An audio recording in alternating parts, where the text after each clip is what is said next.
ዘላለም ድካሹ አቤልን አደራ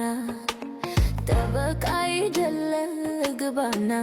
ምርምራ ልዑል የነስራይን አቤልን አደራ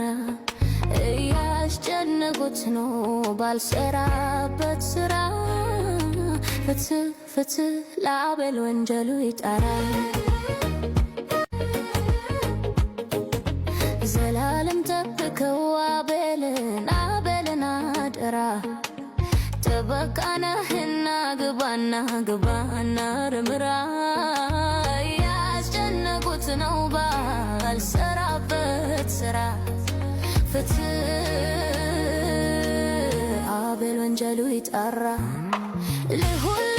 አሳየን መልካሙን ስራህን አቤል ሲነካ ብነብል መሆንህን ሰኞ ብለን ማክሰኞ ቀኑ ተቆጠረ ወንድሞች ተነሶ ነገሩ አመረ አታሩ ድረስ ማን እንደፈጠረ የሐሰት ምስክር የተከናበረ አቤል ለሰው ሞት